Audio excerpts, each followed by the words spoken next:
Falar sobre a guerra que está se desenvolvendo no Oriente Médio, Israel contra Hamas.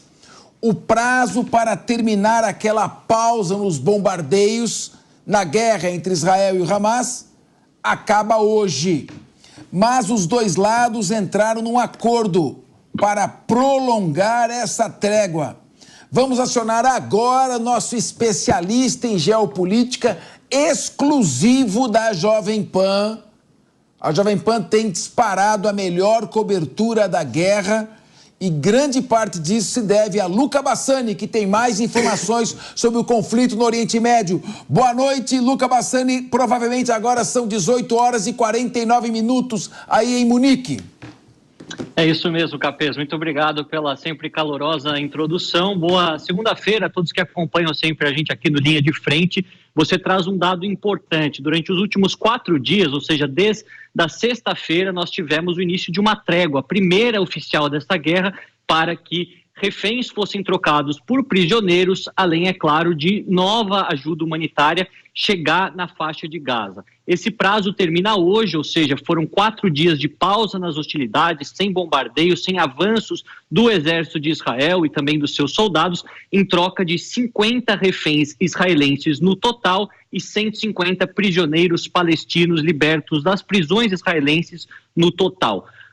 Todavia, grande parte das pessoas estrangeiras que estavam sob a custódia do Hamas, principalmente os tailandeses, filipinos, russos, também foram libertos, o que faz com que até agora, sem os números atualizados da segunda-feira, nós tenhamos 58 reféns libertos em troca de 117 prisioneiros palestinos neste momento, que já voltaram aos territórios palestinos da Cisjordânia e estão em Ramallah, a capital da autoridade palestina.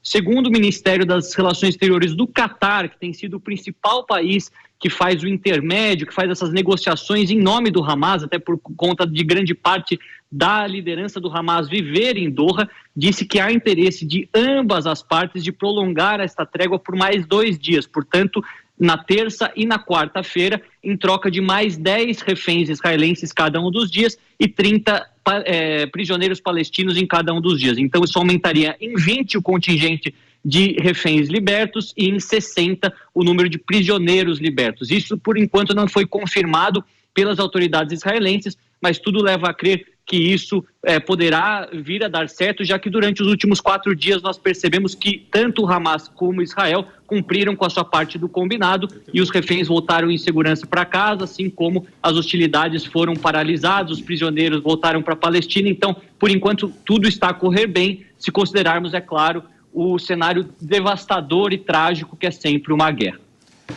Luca Bassani, a opinião em Israel está dividida. Há pouco nós entrevistamos um israelense brasileiro, Luciano Barak.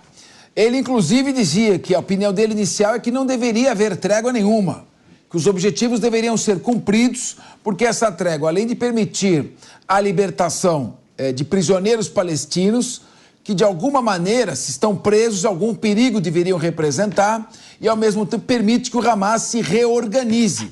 Depois ele diz que vendo ali os reféns sendo libertados, uma senhora que sobreviveu ao Holocausto e sobreviveu a esse sequestro, olhou o diabo 2 vezes nos olhos e sobreviveu, ele diz que reviu a sua posição. Na sua avaliação, essa trégua é melhor para o Hamas ou melhor para Israel? O governo israelense não teve outra alternativa, com as famílias pedindo a liberação dos reféns. Qual a sua avaliação em termos estratégico-operacionais?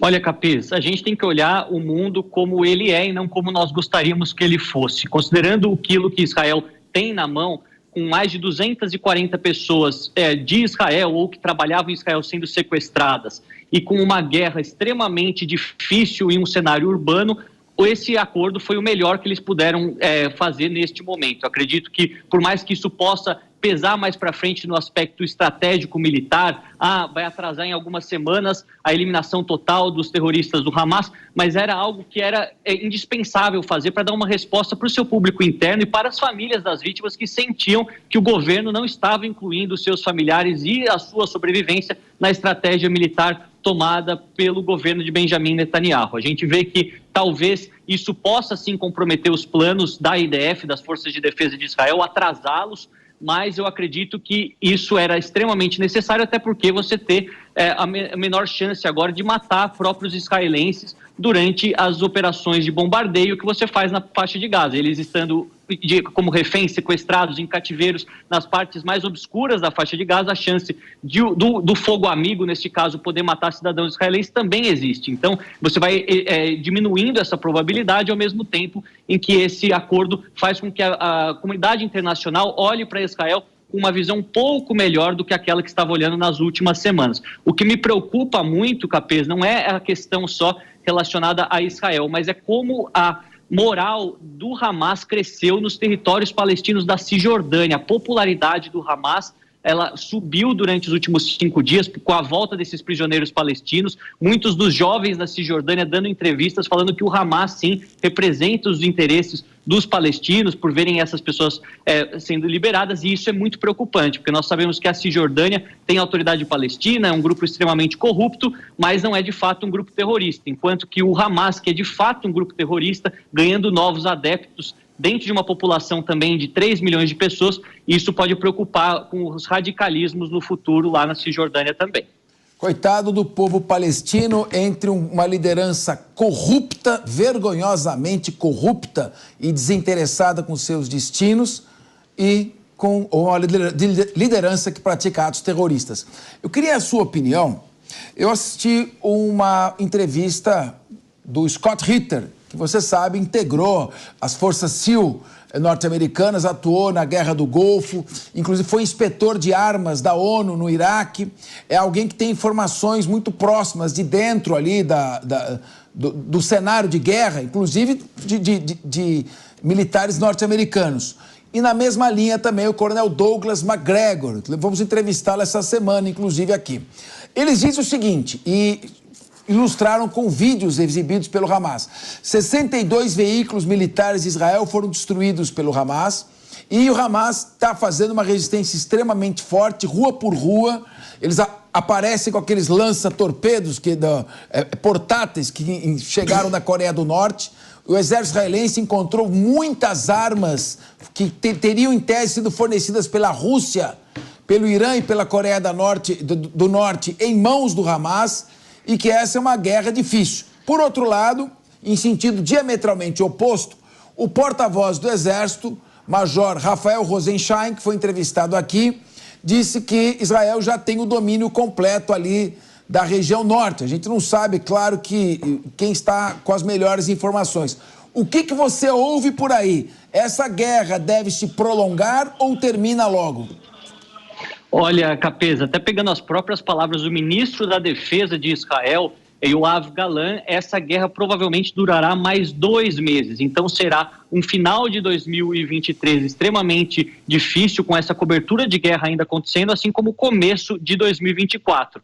Porque a gente tem que considerar o que está nos planos de Israel, não só a recuperação de todos os reféns, a maior parte deles com vida e saudáveis, e a eliminação de todos os terroristas do Hamas que estão naquela região, mas também a destruição de todo o aparato militar. Nós temos que pensar que são 500 quilômetros de túneis, tanto na parte norte quanto na parte sul da faixa de Gaza. Você destruir essa estrutura militar leva tempo. Você também identificar alguns possíveis terroristas que tenham largado seus uniformes e as armas e se misturaram na população, também é um trabalho de inteligência muito difícil. Eles têm que fazer de tudo para que eles não possam se reagrupar em nenhum dos cantos. Então a gente vê que as duas versões, elas acabam sendo confirmadas em alguns boletins parciais que estão sendo divulgados pelas agências de inteligência europeias. Tanto que Israel detém o controle territorial e grande parte do controle político-administrativo já do norte da faixa de Gaza, assim também como é uma guerra muito difícil em alguns bairros, em algumas localidades pontuais. Essa resistência antes da trégua estava sendo difícil, inclusive com a perda de soldados e de aparato militar. Então, a verdade sempre está no meio do caminho. A gente acredita que durante as últimas semanas a gente vai poder ter uma melhor visão, uma vez que essa trégua acabe. Aliás, é importante a gente falar que Benjamin Netanyahu, perguntado ontem sobre como que essa trégua poderia mudar as estratégias de Israel, ele disse que a partir do momento em que isso acabasse, que as negociações acabassem, o exército de Israel voltaria com força total. Portanto, ele não abandonou a guerra e muitos países árabes que querem fazer com que essa trégua se torne permanente, se torne um cessar-fogo, ele acredita que os planos desses países serão frustrados porque ele está disposto a seguir até o fim com o seu plano inicial. Bom, aqui são 14 horas e 59 minutos, um pequeno break para a rádio, mas nós continuamos com você. Eu preciso de duas respostas concisas, uma para uma pergunta minha, outra para o professor Acácio Miranda, porque nós vamos mudar de assunto, mas temos que explorar um pouquinho mais isso. Olha, o Douglas Macgregor, coronel Douglas Macgregor, herói, veterano de guerra, da Primeira Guerra do Golfo, Operação Tempestade no Deserto, e autor de inúmeras obras, Margin of Victory, você conhece, um dos maiores especialistas militares do mundo na atualidade. Foi, inclusive, Special Advisor, conselheiro especial do presidente Donald Trump. Ele diz o seguinte, que é provável, e essa frase dele me preocupou, é provável uma escalada dessa guerra em direção a um conflito regional, que o Hamas teria, com esta ação e a reação de Israel, provocado um fato inédito, unido os muçulmanos sunitas com os xiitas, e que Recep Erdogan, está considerando seriamente um envolvimento maior, seja proxy ou não, e o Irã também, e que o Irã tem mísseis capazes de atingir Israel e mísseis extremamente bem desenvolvidos, alguns deles com tecnologia superior à da própria Rússia. Você acha que eles estão ainda falando para o consumo interno, politicamente, que a presença da Marinha norte-americana é um fator dissuasório da intervenção do Irã? Ou existe mesmo, não uma possibilidade, mas uma alta probabilidade de um conflito regional que seria uma tragédia mundial? Quer emendar já? O Acácio Miranda já emenda também. Luca, tudo bem? Prazer revê-lo. Vou emendar a pergunta do Capês no seguinte sentido. Ontem nós acompanhamos a soltura de diversos reféns israelenses e de outras nacionalidades. E, simbolicamente, o primeiro refém devolvido era um russo. Levando em consideração essa possibilidade de guerra por procuração ou proxy war, a qual o Capês fez menção, eu queria que você falasse também sobre a simbologia deste primeiro refém devolvido, que foi um russo. Se isso guarda vínculo com a atuação do Irã, da Síria e indiretamente da Rússia.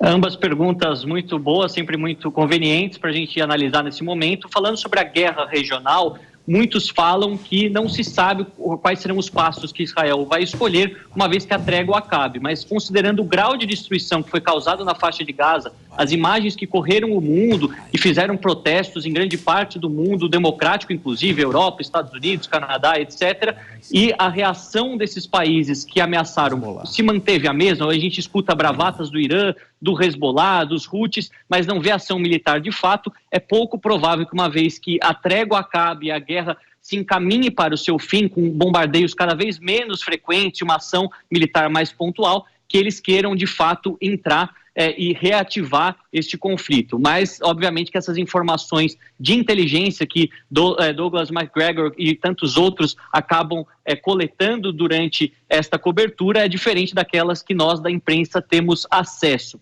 Agora, falando sobre a simbologia, Cássio, é interessante mencionar que as primeiras reféns libertas lá no começo desta guerra foram duas americanas, talvez num gesto de mostrar aos americanos que estavam com seus porta-aviões lá, que não estavam interessados em uma guerra com os americanos também, no caso o Hamas. Agora o russo, ele é o primeiro homem de 25 anos, jovem, portanto tem o perfil que podia ser também um soldado, a ser liberto. Falam que foram negociações diretas feitas do Kremlin com o Hamas, mas também é um gesto de aceno, talvez, ao presidente Putin, que sempre tem criticado as ações de Israel dentro da faixa de Gaza. Nós sabemos que a Rússia não quer a destruição do Estado de Israel, mas sempre fala muito pontualmente sobre os crimes de guerra cometidos por Benjamin Netanyahu e tantas outras, na mesma retórica utilizada por alguns países não alinhados. A gente vai ver que isso pode acabar, sim, dando alguma retaguarda positiva para o Hamas ou para outros grupos fundamentalistas que podem ter nos bastidores o apoio da Rússia e de outros países que enviam armamentos.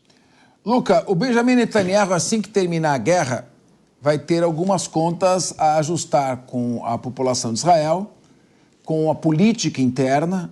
Já, inclusive, se não me engano, o Yair, Lapid. Lapid Yair, que é o líder da oposição, já está pedindo que ele caia. E há denúncias de corrupção que podem levá-lo, inclusive, à prisão. Até que momento, na cabeça dele, o prolongamento dessa guerra pode significar para ele uma esperança de sobrevivência política no day after? É mais ou menos o que está na cabeça do Zelensky também. Como é que isso pode influenciar rapidamente, que nós já temos que passar? Javier Milei já está entrando aqui. Javier Milei vai tomar conta dessa mesa daqui a pouco. Mas eu queria que você desse uma última palhinha para nós, aproveitando seus vastos conhecimentos. Pois é, Capês, eu acredito que ele acreditava no início que uma vitória rápida e acachapante, à guerra dos 6 dias, poderia colocá-lo no cargo de maneira mais permanente e afastar toda essa opinião pública negativa. Isso não aconteceu. Nós vemos que logo mais completaremos 2 meses de guerra, com o ministro da Defesa falando em mais 2 meses, portanto, 4 meses. Nem metade dos reféns voltaram. Uma imagem negativa que se formou em volta de Israel por conta dessa operação militar com muitos bombardeios e protestos na rua já sendo planejados para um momento pós-guerra contra Benjamin Netanyahu. Então ele sabe que ele pode prolongar por mais algumas semanas, alguns meses, mas a sua queda é inevitável e muito provavelmente nós ainda estaremos aqui nesta cobertura para falar de todas as repercussões políticas que a guerra vai trazer para Israel e com certeza serão modificações a médio e longo prazo, inclusive com a possibilidade de novos acordos de paz relacionados à solução de 2 estados. Muito obrigado. Diretamente de Munique, terra do Bayern de Munique, onde jogou Franz Beckenbauer, o maior jogador alemão de todos os tempos, e Gerd Müller, um dos maiores centroavantes de todos os tempos também. São 20 horas e 5 minutos em Munique. Muito obrigado, Luca Bassani. A qualquer momento você pode voltar com novas informações. Obrigado.